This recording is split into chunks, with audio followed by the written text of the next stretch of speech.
I think Duke wins it all. Cooper Flag has got a complete game. He's got the swagger, the confidence. Xavier Restrepo fan. Agreed. Just a great, but I think his agent did a bad job in letting him run. We know with your sources, Giants are going to try to make another play at him. But Tennessee is controlling the narrative. Took a lot of work to be that bad. Coach Prime, Deion Sanders, gets a 5-year, $54 million deal, probably worth even more. He's not getting paid for his coaching. His contract does not represent his coaching status in America. It represents his marketing status and the current now that we live in with the NIL landscape. Airy on the narrative. Best in class, so pray for my peers. Slingshot bullet that's clear. Your weak shots couldn't pierce through bulletproof ears. A martyr, a menace. I'm leading horses to drink and pulling teeth like I'm feeding the dentist. Airy on the narrative. Welcome to another episode of The Crossover. Today we're going to get into the Sweet 16, Final Four. Gentlemen, I thought it was an unbelievable Sweet 16, Elite 8. The 4 number 1 seeds made the finals, which is the second time to happen. 3 out of the 4 coaches are Jewish. First time that's happened. Baruch Hashem. Which is great. What stands out to me personally is Duke's the best team. That's just my personal opinion from watching all these teams play. And I think Florida will give them a match, but I think at the end, Duke pulls it out. But, Katie, I'll start with you first. What are your thoughts overall on the Sweet 16 and the Elite 8 and going up until the Final Four? I like it.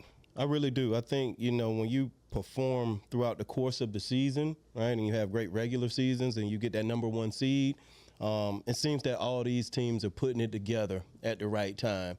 And so it's the best of the best, the creme de la creme. And so I want to see the best players and the best teams and the best coaches and the best programs in that Final Four. So I'm excited about it. I think Duke wins it all. They were my pick as well. But I had a little asteroid in there, right? Because we didn't know the health of Cooper Flag. But just watching him, I mean, it's a sight for the eyes, man. Cooper Flag has got a complete game. He's got the swagger, the confidence, the humility. And, it should be fun. My guy's Knipple. I don't know if it's the last name, but that little white dude. He get it done. He can He get it done. That little white boy, he's annoying. Yeah. That kind of reminds me of the stories I hear about you playing basketball. Were you like that guy, Knipple? I could go on and on. There's many stories. I take on many forms. Great tournament. I hate the Florida Gators as a university in general, being a Hurricane and being from South Florida and whatnot. But, man, I just got this. I love this guy, Walter Clayton. Yeah. He's unbelievable. I love this guy. Florida boy. Yeah, Lake Wales, I think, or Did somewhere in that you see area. with him after the game? I didn't see the interview. Some kid interviewed him. I don't know. The guy was young. Yeah. He said, "So what were you thinking about?" He's like, "I don't know. I just went out there and shot the ball." Yeah, he was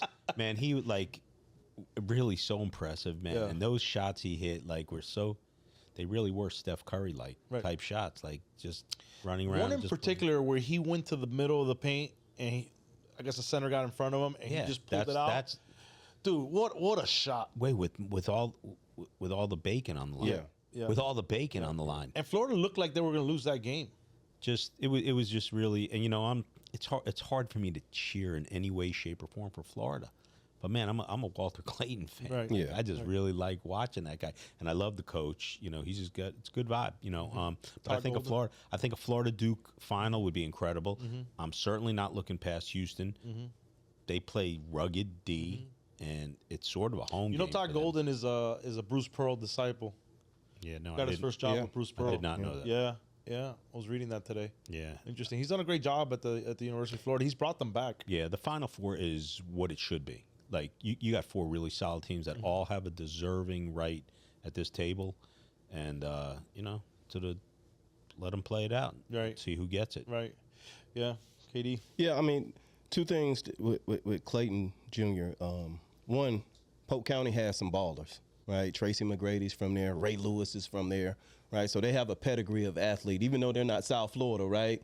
That little pocket, that little county has a lot of talent. Stacked. Right. And then the second thing that stands out is that kid hit the transfer portal at some point. He didn't start at the University of Florida. I believe he went to Iona. Iona. And so this is another example of the transfer portal working out when it's going well and then being criticized when it goes against you when guys leave. So, you know, that's the beauty of college basketball right now. There's a lot of freedom of movement, and like a player like that can take your team to the next level. Right. So I'm excited. Trash. Yeah. Is Clayton Jr., in your opinion, a lottery pick? I'm not sure if he's considered lottery. I think this tournament has really helped him. I believe he's kind of played his way into the first round. Not sure if he's a lottery pick right now. There's so many high-level, talented, in particular, some freshmen who have a lot of different upside. But I think he's played his way probably into that top round. 20. Yeah. Yeah. Who would you compare his game to? Man, you know what? I got to continue to watch him, but I think he's a classic, combo guard where he can be the lead guard, play the point. I think he, is big enough to guard twos and be a shooting guard. So I kind of got to I don't have the name and the person who I think he plays like right now, but I think he's got a very balanced game. He's got a big body. He's super competitive. He's super confident. And this is where you make your name for yourself in college. You make your money. In the tournament. We talked about it the other day. Dwayne Wade. That's where he makes his money. Yeah. Yep. The comparison I see for Walter Clayton is Fred VanVleet. Okay, yeah. It's a very good comparison. Yeah, very good. And because I watched Fred VanVleet when Wichita State had that ride, and it just so happens always my Kentucky boys always find that other team, and he was going off, and I think one of the Harrison boys for Kentucky hit the winner to put Wichita out, but VanVleet did his thing. I don't think Clayton would be mad if he had a career like VanVleet. Oh, yeah. Or a bag. Yeah, or a bag. Absolutely. Yeah. Absolutely. Yeah. Fred is tough as nails. I remember having him in our group at rookie transition, and he basically told everybody there, look, when we play against one another, don't take it personal. I play hard. I play physical. Just don't take it personal. And that said a lot about him, right? He knew where he was going. He was confident in that, and he knew he was going to be a beast. Right. So shout out to Fred. He's had a great career. Insight. You know what I'm really impressed with? And, Duke's a blue blood, right? And you expect them to be in a Final Four. But for John Scheyer to have this team back in the Final Four and having to fill, Coach K's shoes, it's impressive, man. That's not an easy task. And I know you're getting, blue chip guys, you're getting these 5 stars, but still, man, you got to coach them and you got to put them in position. Well, Coach K has developed a lot of coaches. Tommy Amaker, Quinn Snyder, Steve Wojciechowski, Johnny Dawkins, right? So he's one of the, if not the greatest college basketball coach of all time, one of the top 3, right? Behind John Wooden. No argument. So he has this ability to unlock people and unlock talent. Look at J.J. Redick, right, and what he's doing with the Lakers. And so, learning under Coach K, you get cultivated, you get developed. But also, man, John Scheyer was a baller in his own right. He got buckets. He's a Chicago legend. Chris Collins as well. Chris Collins, all those guys, right? And so, for him, I think he's a perfect hybrid as far as, he's got that old school Duke mentality, but I think he's swagged out enough. Close enough. You know what I mean? To be able to relate to these younger guys. And there's a reason, Coach K, there was a lot of heat that behind the scenes, I remember hearing it when Coach K sort of anointed John Scheyer to coach, because everyone thought it would be a Tommy Amaker, really. Right, that was going to take that job. Yeah, I remember that. And he knew, it's hard to tell someone what he knows. It's his bloodline. It's his DNA in the program. Right. And you can't really argue with his decision. Right. And he's got them where they are used to being. Yeah. They're accustomed to be here. So the surprise, look, Houston's been a good team. They're the number 1 seed. They were a number 1 seed, but I'm kind of surprised they're there. In the Final Four. I don't know what your thoughts. Yeah. No, it's not shocking to me. Okay. I had the privilege of playing against a Calvin Sampson coached team when he was at Oklahoma, and it was like playing football. It was like playing a Tom Izzo type team. He has that kind of toughness and that mentality to be able to unleash his guys and unlock them, in particular on the defensive end. They've shot the ball really, really well from the 3-point line, and so it's kind of highlighted, their defense because they're making shots as well. They're getting stops. So it doesn't surprise me. He was one of our assistant coaches when I was with the Milwaukee Bucks as well. So that team does not surprise me. They're a junkyard dog team, and they're a reflection of their coach. John Chaney-like. Right. Right. So what are you guys' thoughts on the Houston-Duke matchup, and what do you think that that game ends? Well, Vegas says it ends in Duke's favor. And What's the line on that? I think 4.5. 4.5. Okay. And I would only guess that it's that low because it's not a home game, but not far from a home game for Houston. But Duke's going to have their following. Don't kid yourself. This is their time of year anyway. It's just so easy to pick Duke. Yeah. It's so easy because it's expected. They're like everyone's hoping it's a Duke-Florida matchup. Right. Yeah. And I think it will be. Yeah, I think they'll hang around a little bit. Houston will hang around in the first half, and it's just pedigree. It's a difference in talent and pedigree with Duke. I think they have 6 pros on this roster right now, maybe more because we haven't seen some of the younger guys get those opportunities. But I think Duke, takes care of business. They're going to have to play. They're going to have to fight. They're going to have to compete. And as long as those guys don't, get in foul trouble, if Cooper Flagg kind of stays out of foul trouble, I just think over the course of a game, you just can't stop that young fella. Can't stop him, yeah. I agree with that. All right, now Florida-Auburn, thoughts on that game? I mean, third time they play. I believe Florida beat them twice this year. I'm not 100%. Lazo, maybe you could check that, but I do think they beat them twice, and they handled them one time, the most recent time, thoroughly. And Florida's already, they got 9 lives. They've been tested twice now. So this is just another rodeo for them, in my opinion. But, you still got to play the games. You know what I mean? They were down 10. I mean, they could have easily gotten beaten by both UConn and Texas Tech. I like their resilience. I like the way they move the ball. They're always in fluid motion, and I'm really hoping it's a Florida Duke. Well, That'll be an unbelievable matchup. Yeah. I think that's what everybody wants, and you get a real true champ at the end of it. Yeah, Auburn's got a deep team. Yeah. They got a lot of depth. They got firepower coming off the bench. Yep. They love playing for their coach. And a great coach. Great coach. Bruce Pearl gets it done. I still remember him painting his body like when he was younger, like just hanging out, right? But I don't think they have enough firepower to beat the Gators. Yeah. Like the way that Clay Jr. is playing right now, I think he's, if not the hottest player in the tournament, one of the hottest players in the tournament, and he's playing with that kind of confidence. And I just think Florida has more depth. I think they have more defensive versatility.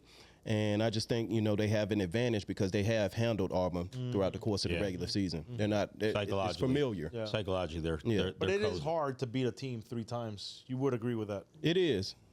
I think, but at the same time, you can also use that Jedi mind trick. Like, hey, I own you. I own you. You know what I mean? Can't get over that hump. Yep. So, should be fun though.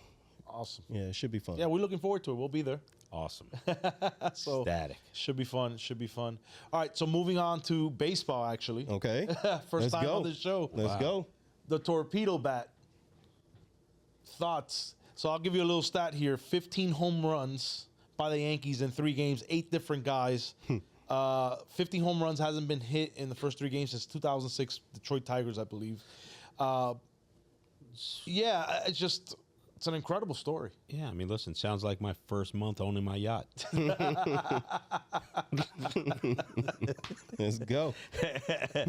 Listen, it's all about technology, man. And if you figure out something to get past, it works. I'm a Yankee fan. I love it. Specifications of MLB baseball. That's all right. they did was bring down, like, they made the barrel bigger at this, at the thinner part of the bat. Yeah. Right? It's incredible. Great. I'm a Yankee fan. 9 home runs against the Brewers. That's unheard of. It's unbelievable. Yeah. Everyone had a shot. Yeah. Jazz Chisholm has 3 home runs already. Yeah. Yeah, it's incredible. Now you're going to see every team doing it. Listen, they have to do something, right? Like, you got to bring back the fans to that game.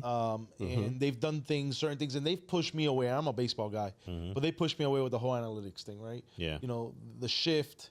You watch a game, it'll take 3 to 4 hours. They've worked on all that. I got to give MLB credit. But now you add this dynamic, I think it's going to bring more views to the game, definitely. I think so as well.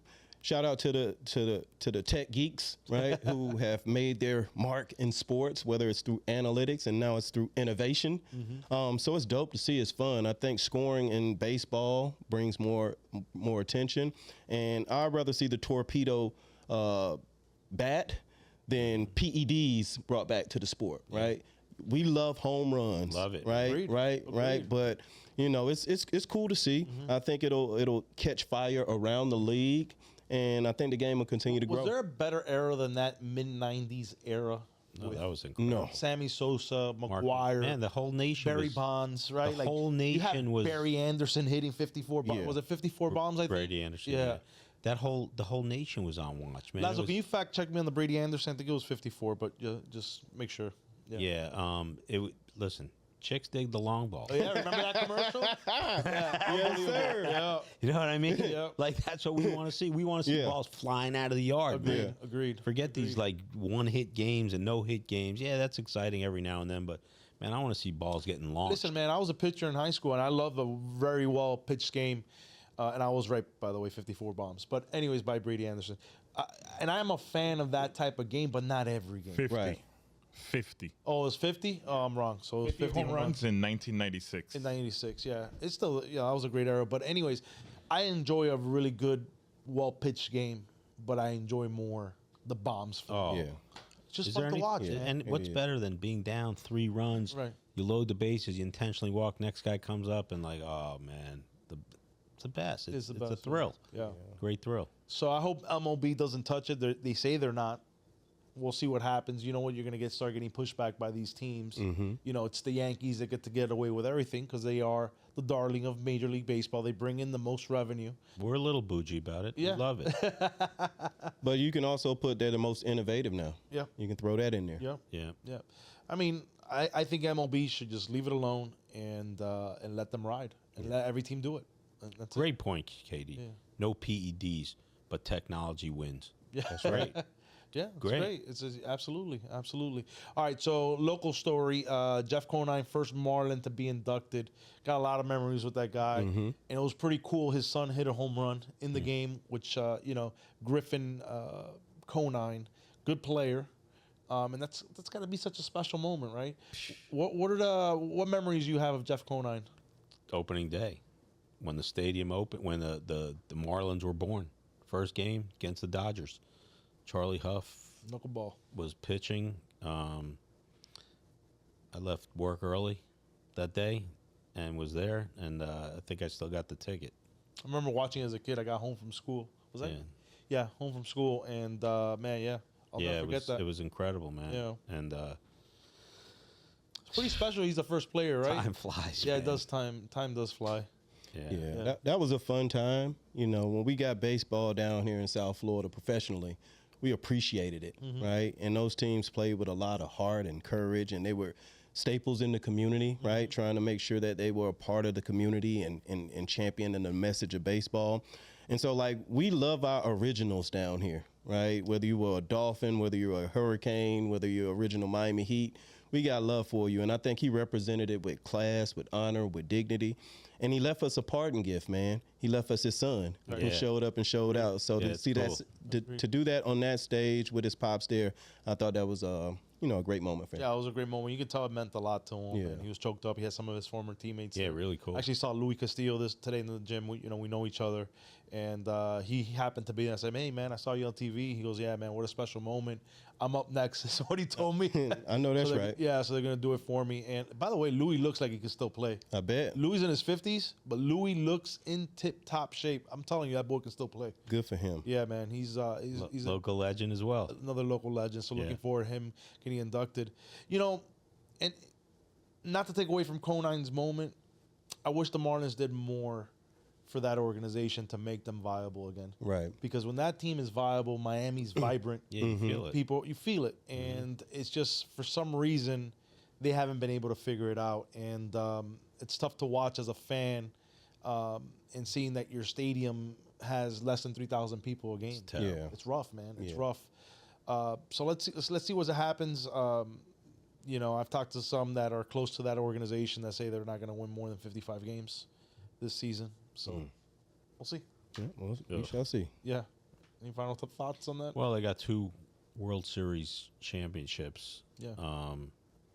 And they've been in operation since 1993 in the Cubs. Let me ask you a question. Yeah. I was having a conversation with a friend the other day.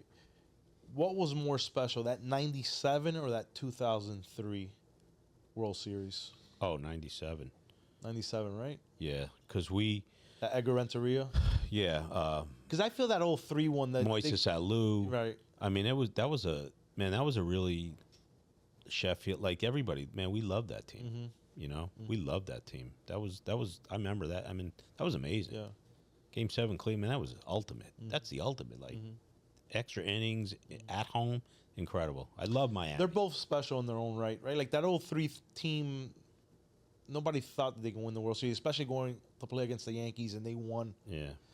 at Yankee Stadium. That one's special too, man. Like It was. But that first one was. that first just, one, yeah. Edgar And then they Renteria. sold the whole team. Yeah, It was gone. It was terrible. It was like the biggest shice of all time. right. Yeah, Yes. horrible to do to the fan base. That's tough. Yeah. Any thoughts? Well, I mean, I think our fan base is still recovering, you know, from that. One of the things about when you win a championship team, when you bring a championship to a city, usually the city embraces you. There has been such a big disconnect between the Marlins and Miami, in my opinion. Now, what they do, you know, obviously winning cures all, but you got to connect in the community. At the end of the day, we got some of the best athletes down here. I don't see a whole bunch of outreach, right? They got to win back the fans. They got to get us to rally behind them so that we can help them get back to the next level. Yeah, I completely agree with that. And I kind of like boycotted the Marlins there for a little bit when the whole World Baseball Championship was happening here and the Cuban team was playing here, and they didn't allow certain shirts in the stadium. They didn't allow Patria y Vida, the shirt, which is not. It's a political stance, but it's not offensive. It's just we want peace in our land, right? Yeah. Like, and the Marlins organization did not allow those people into that game, right? And for me, it was a problem. So Understood. yeah, so you're get right it. about that. They don't try to connect with the community. And it's South Florida. We're a melting pot. Oh, man. Oh yeah, like, it's just The melting pot. yeah. I hope they can come back, man. I really do. But all right, moving on. Miami Hurricanes had their pro day. Couple big things came out of that pro day. Seems like Tennessee Titans are going to sit tight with that number 1 pick. We know, and you know, with your sources, that the Giants are going to try to make another Yeah, play at them. they've wanted him since as I know from as early as November that he's been their guy, and you know, contrary to other people's opinions of what I think, and I know it to be true. So much so that when they just worked Cam Ward out 2 days ago, and they loved him. They loved him, and they're going to make one last effort to satisfy Tennessee's demands for a trade. But Tennessee is controlling the narrative, no pun intended, and they're not just going to give it away. Yeah, And they're going to heist whoever they have to, yeah, as they should. Business. yeah. You know what I mean? They it took a lot of work to be that bad. There was some in the media, and I forgot who said this, but you know they've been covering these type of workouts and combine and all that. They say it's the best performance they've ever seen a quarterback put on in one of those workouts. Yeah, I saw that interview you were referring to, and yeah, man, the kid, he's got it, man. He's got that it factor, no question about it. He's got it. So there was one where he rolled out left, threw a dime, and looked at the Tennessee's brass and told them, "I'm solidifying this today." Yeah, Like saying, "I'm the first pick." Yeah. and you want that. in a That boy's quarterback. different. You want that in a quarterback. Yeah. And he didn't just say it; he means it. He means it. Yeah. Yeah. And I love it. Keon's a professional athlete. He could tell you, like, how important is your mindset and confidence. Absolutely. It means a lot. And with his confidence, it doesn't feel arrogant. He doesn't come off condescending. Yeah. No. But he's self-aware and he believes, right? And he has a short-term memory. He believes he can make the throws. I think basketball helps him. He was a good basketball player in high school and sure things is. like that. So his movements Yeah. and his confidence and that short-term memory, I think, as a quarterback, you have to have that. we love Cam Ward down here. He represented for the crib. He'll always be welcome in South Florida. Just for even this one season and the impact that he's had on South Florida quarterbacks, football, and like kind of re-energized even our fan base. You know, we believe that Cam Ward, we're better because he came through here. Oh, he's got a seat at the table. Yeah, man. for sure. Anytime. Forever. Absolutely. Yeah. Listen, I'm not even a UM fan, but I'm a fan of that guy. We getting you there though. We getting you. We getting the crossover going a little bit. We nudging you every show. We kind of nudging you Little towards by the little, U. I'm coming over. Not really, but University of Miami. You're really undermining my recruiting skills, No, man, no chance. I like Cam Ward though, and I'm a big fan of his, and I want to see him succeed. But talking about the confidence, because to me, he's confident but not arrogant or cocky. To me, Shedeur is cocky and arrogant. Yeah, that's the way you receive it, and I feel you on that. I feel you on that. You know, I feel you on that. But it's like confidence and cockiness isn't a monolith, right? There's different kinds. Some people are verbally. Some people are nonverbal. Just they walk around with a certain aura. Shedeur has the Deion factor. He's always going to have that, factor. Like when you think Shedeur and the Sanders, surname, you're going to think about Deion. Right. And so he it's sometimes it's a bit unfair. But also, you know what I mean? This is the thing about sports. We get to talk about it. We get to like who we like. So much fun. Talk your talk, Andy. Absolutely, absolutely. All right, so Xavier Restrepo. Oof. Yeah. I feel bad for the kid. He's a really good kid. The kid can play. Like, let's just call it what it is. The kid can play. I've had some questions on his speed. I was at the Florida State-Miami game. I saw he had trouble separating. And I'm like, hold on. At the next level, this is going to be a problem. And remember, I told you this. I do remember. Yeah, and he goes out there, runs a 4.8. Then he comes out with a tweet saying, hey, I tweaked my hamstring. Listen, man, anybody that's played sports, I've played flag for many, many years. If you tweak your hamstring and there's something going on with your hamstring, you're not running triple moves. You're just not. And stopping and cutting on a dime. It's just not a good look. I think he got some real bad advice, and I can let you elaborate more on that from his agent, Drew Rosenhaus. But that kid should have never ran that 40. Yeah, and I heard this. I'm a very big Xavier Restrepo fan. Agreed. I think he's had just a great. I mean, his stats suggest what kind of career he had. But when you get to the next level, it's about the dollars, like the real money, and like now you're making business decisions. It's not about showing off and doing this and this and that. And I think his agent did a bad job in letting him run because there was no like guarantee what he was going to run, and there were concerns about his speed from the league. And if you can play poker a little bit, because at the end of the day, that's what you're doing, right? And God bless you, because you're just trying to get yours. I did hear from 2 NFL high personnel scouts.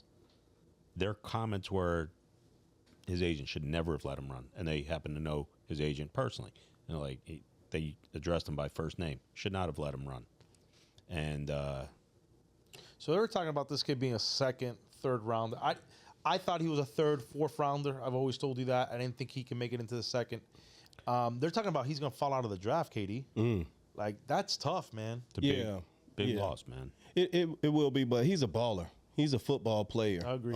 Sometimes, as far as combine and testing, it's there's some great athletes who aren't great football players. The dude is a warrior. You can't really measure his heart, his technique, his grit, his work ethic. Whatever he has done to get him to this point with that lack of speed says something about him that he has intangibles. And in the right offense, with the right fit, system, with the right coach, with the right culture, that guy will bring and be an asset. So sometimes, like going lower in the draft or even going undrafted, you can kind of handpick your team, right, and go to the best fit. So it might work out better for him in the long run. Look, if you're going to be a 6th or 7th rounder, you might as well be a free agent. It's a lot better for you. Yeah, so. Yeah. My opinion on this is he lost a lot of money. Agreed. He lost a lot of money. There's a huge difference between being a second-round pick and an undrafted free agent. For sure. Like lifetime money. And I witnessed it firsthand, potentially, with Willis McGahee. And when Willis suffered that horrific knee injury against Ohio State in the Fiesta Bowl, he was going to be the second pick of the draft to the Houston Texans. It wasn't maybe. He was going to be. And God bless him, he still got drafted in the first round. Miraculous recovery. I watched firsthand as he recovered from that. And he still never recovered that money that he lost. Like, he didn't recover that money. You go from being the number 2 pick to the number, I believe, 23 pick. It's significant. So with Xavier Restrepo, it's not a fair comparison as what first round money, but in today's world and what the second round is, it's probably what the first round was back then, based on inflation and the league, the cap, and all that other stuff. He lost a ridiculous amount of money. Yeah. And maybe he does. Hopefully he does get drafted and stick. But even if he does, he lost a ridiculous amount of money. You think it's a bad look coming out with that tweet, and then, they're putting up videos now of him with a therapist working on it? Like, my opinion of that, like, let's say off camera, like, I think it was a little bit clown-like. But maybe that's his marketing team's idea. Like, it's gonna. The NFL don't give a shit. This is a business. Yeah. Like, it's a business. You understand? Yeah, of course. It is a business. I think they went into like crisis management. Yeah, right. And he doesn't really have control over that. I Right. think they're kicking themselves for allowing him Right. and not protecting him, right? And Drew has more experience than most agents in that Yeah. field, so he should know better. Yeah. But yeah, you're right. It's going to cost him Yeah, a long that's run money. as far as financially. Yeah, that's money he won't get back. Yeah. No matter what he does. I wonder if Drew truly had his hand in it, because Drew's so big now. He's got other people on his team. Maybe he doesn't even get back to Drew. I don't know. I personally, look, I don't know. Because Drew, he's 2 seasons, right? Like, Right. you know what I mean? Like, he won't miss something like this. That's another example about, like, when you're a young guy coming out and you're picking an agent, do you want to pick the sexy name? That sexy name might have 200 guys. Are you really his first choice? Or is Abdul Carter, who's going to be the second pick of the draft, his main squeeze? For you young bucks, watch Jerry Maguire. That's right. Show me the money. Right. Show me the money, right? But that's Is that- the whole premise of the movie. That's what I'm saying. These big agencies losing touch. And that's no knock on Drew. Drew's No, done it's it. not. Drew Unbelievable is- job. That Drew guy's is- got a lot of players paid. Drew is a legend in that field and has earned whatever he's done. And but that's an example for a young guy coming out. Like, Yeah, he's way too seasoned. Like, if this was a first rounder, there's no way Drew lets him run that. There's no way. Right. So I don't even think he even knew probably what was going on, because he's got other guys, under him. only so much time in your day. Yeah, exactly. So, yeah, man, I feel bad for the kid, because the kid is a super kid. He's a faith-driven kid. He talks about his faith, Christian kid. I just feel bad. But you know what? Adversity teaches, right? And adversity brings the best out of you. Absolutely. And I wish that kid nothing but the best, and I want Me as him to well. succeed I think all Miami fans feel that way. in the NFL. One other thing with regards to the Miami Pro Day is it's a good sign. There's a lot of commentary about me being like anti-Mario, which I'm not. I'm just honest about where we are and, what I think we should have done last year. But it is a welcoming sight to see 14 players at Pro Day. Right. This is what the University of Miami is supposed to look like on Pro Day. It's supposed to be from breakfast till dinner, not just breakfast and then let's make plans for lunch. Right. From the scouts' perspective, because there's only a few guys. This is what it's starting to look like, and I believe Yeah, credit to Mario Cristobal, man. He is recruiting 5 high level. high-level players here, again, at the University of Miami. They weren't even getting those visits. I know. Now every 5-star in America is coming Yeah, through. so he's doing a fantastic job on that end. I do have some questions on his leadership stuff, and that's up for another Yeah, show. we'll save We'll that save it for another show. Things we'll that save I've that seen firing that squad as a for another leader, time. I do not agree with. But from a recruiting standpoint, you Yeah. got to give that man credit. he's getting it You just done. got to give him credit. He's getting it done. That's why the Pro Day is looking like it's looking, and will grow from here. Yeah, absolutely. All right, so let's transition to our last topic. Coach Prime, Deion Sanders, gets a 5-year, $54 million deal. He deserves it. I'm not going to say he doesn't deserve it from a marketing standpoint, the eyeballs that he brings to that university, he deserves every penny. He's probably worth even more because of the amount of money he's made at school. But he's getting paid as a top 5 coach. I think easy breakdown. Marketing guru and sensational. Not in the same level. He's not getting paid for his coaching. His contract does not represent his coaching status in America. It represents his marketing status and the current now that we live in with the NIL landscape. No knock. God bless him. Great at what he does and is an asset anywhere he goes. Now, let me ask you this question. What's a successful season for Coach Prime this year? He loses his son. He loses Travis Hunter. He's got that 5-star kid out of California. I forgot his name. The quarterback. That quarterback, yeah. Julian Lewis. Julian Lewis, yeah. So what is a successful season in your mind for... Conference championship game. He's got to get to the game. They just paid him $54 million. You know how Does he need to win it? No, he has to get there. He has to get They there. have to stay very relevant and right there at the right at the pecking order. And by the way, Texas Tech's going to be no joke. They brought in the best transfer portal in America, redid the whole thing. They're going to be a problem. I could see them just rolling Colorado, rolling them. But I believe that he should get to the championship game, and it's really simple.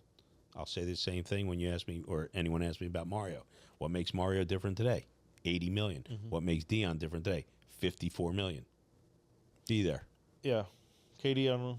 Yeah, I mean, with Deion, it's the impact that he's had on that area, right? Colorado was not a job that great coaches were lining up for, right? I think they had one win the season before he got definitely not there. a destination. So their enrollment is up. Their athletes' games are being sold out. Their gear and their apparel is selling, Viewership, right? everything. You know, so the whole morale of that whole state and that sense of pride has been restored, and he's been the catalyst to that. And so I think there's a certain amount of value that they see in him, and so they committed to him, right? It's a long play for them.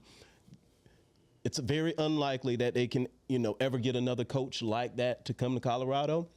And so they're just taking care of him, and he's obviously, Deion Sanders. Right. He's still got a lot of, potential as a coach. He still hasn't reached his full potential. You get better as you go along. But yeah, he's put in work. He's got the contract. So let's play a game. Okay, talk to me. Let's play a game. Yeah. All right, Nevin, I'm going to start with you first. I give you Craig Signetti, Deion. You got to start a program. Who are you hiring? Kirk Signetti or Deion? I'm hiring Deion. You're hiring Deion. Yes. Okay, the coach from Iowa State, what's his name? Dan Campbell. Dan Campbell. Deion. You're hiring him over Dan Campbell. He fits today's narrative. This is what it is. How about Alabama, DeBoer?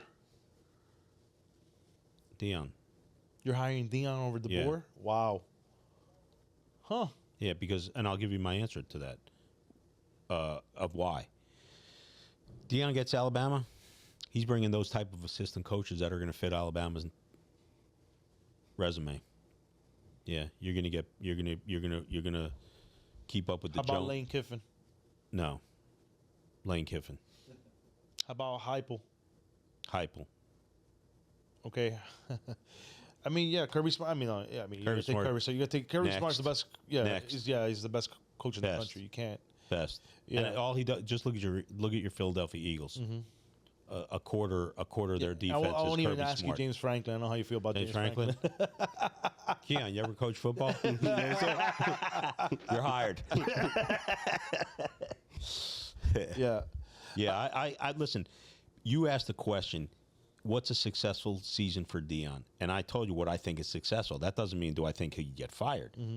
Keon's answer was spot on. He's everything that they paid for. He's deserving of it. Does that make him a level coach like a Kellen DeBoer or one of those guys? No. But you're asking me, would I put him? I have my levels of where I would put a guy like Deion. Yeah. Nev, I would say that Deion is a great program starter, right? Florida State didn't hire him when they had the opportunity. So he hadn't been able to go to a successful program that was already established. He's always kind of Yeah, he had to prove rebuilding. And I've said Yeah. this. You got to understand Florida State's position. You just can't hand the keys. You're coming off of a disaster with Willie Taggart. You just can't hand the keys to somebody that hasn't coached in a Power 5 conference. And it was bad timing. Timing I has think a lot if you to ask do with Florida, I think if you ask Florida State now, 5 years later, they may consider it. And they probably would hire him. Yeah. In a heartbeat. But times change. Now he's got experience out of Colorado. He's got a resume to work off of. But he got mad at Florida State for not giving him the opportunity. But he wasn't ready at that moment, in my opinion, to take a program like that. And especially when you're coming off a Willie Taggart type situation at Florida State. They had to make the right hire in that situation. In a very relevant comparative analogy, I was close with Mario Cristobal and was really, really lobbying for him hard to be part of this University of Miami head coaching job. 2008-7, when Randy Shannon was coming in. And I knew he wasn't ready because he had just gone to FIU, and he hadn't been there yet. And so that's what you're saying right there. Now Mario is ready because he's been through that grind, worked under Saban, cut teeth under Shianu way back when, went to Oregon, was handling business when Taggart brought him over. And I'll tell you the best thing that happened to Deion was going to a Jackson State and then going to Colorado, because the leash is a lot longer in a program like that. You go to a Florida State as your first job, and you have 2 back-to-back bad seasons. You go into your 3rd season, you're on the hot seat. They're coming for you. And he, 4th year, he's out of the whole. He won't coach ever again at a Power 5 school. Yeah, he would have blackballed himself from a coaching position. Absolutely. That's timing's everything in life. Timing's everything. Listen, it's everything in life. Yeah. I do think he would be an amazing fit at a Florida State, and I think he controls the game. Miami wouldn't want to see that, or Florida. No, and Nobody really would. no, Yeah. no. He'd be The thing about timing with Deion too is that he had Travis Hunter with him. So wherever he was going, the number 1 player in the country would have followed him. Right. So I think that kind of made that situation a little bit unique. But you're right, man. Timing is everything. He's more seasoned, and I think he's a big fish in a small pond in Colorado. Correct. And so I think The leash is a lot longer. I think he's happy there. I think he'll get a chance to really develop that program. Yeah, agreed. Yeah, he listen, man, he deserves the money, and I've had my opinions about Coach Prime. There's certain antics and things that I'm not in agreement with. Maybe I'm just too old school. I haven't evolved with the new type of game and the new type of player. I think that you have to have structure in a program. You can't have, rappers on the sideline, like in my opinion, because you saw it at Florida State. Taggart opened up and loosened up the culture at Florida State, and look at the product you got on the field. I'm not saying that's what's happened at Colorado. He's actually won. But he's in a weaker conference. Like, if I had to call balls and strikes, he doesn't play anybody. And he didn't get to a conference championship with having Deion Sanders, which is potentially a top 5 pick. You have Travis Hunter, which is another top 5 pick. And you didn't make the conference championship. And any team that you played that was of any relevance, you got destroyed by. So that's been my thing with him. I feel you. But we'll see what this season now brings. Like, I'm interested to see what he does this season with a whole new cast of players. Yeah. I mean, from a market standpoint, he's definitely deserved. Oh, he deserves the money. He deserves every dollar. He deserves more. Yeah. They should give him equity at Colorado for what that guy brings to the table. I'm just saying it. Business is business. From a coaching standpoint, I think there's still some there that remains to be seen. All right, gentlemen, great show. Sorry. I have a very important update for you. Now, this is super important. Sorry. Didn't mean to crash the show, but that's. Oh, the Jaime Jaquez update, Junior update. Oof. Jaime Jaquez Jr. Last 4 games, 12 minutes, 0 points. He averaged 16 minutes per game in February, and he averaged 20 minutes per game the whole entire season. Now, all of a sudden, he's seeing 0 after that story that came out with his ex, Spoelstra's ex. Yeah, well, apparently he's averaging more condoms per week. Holy Just with a straight face. KD. No comment? No comment. Andy, the numbers don't lie. Men lie, women lie, the numbers don't. Jay-Z. I mean, I told you not to bring this topic around. So that's your Jaime Jaquez Jr. update. Oh, my goodness. 0 minutes or 0 points in 12 minutes in the last 4 games. Yeah. I mean, And I don't 3 know. bags. We don't speculate around here. We just get facts. Oh my goodness. Got to be more careful. Got to be more careful. And with that, it's a wrap. Airy on the narrative. Best in class, so pray for my peers. Slingshot bullet that's clear. Your weak shots couldn't pierce through bulletproof ears. A martyr, a menace. I'm leading horses to drink and pulling teeth like I'm feeding the dentist. Airy on the narrative.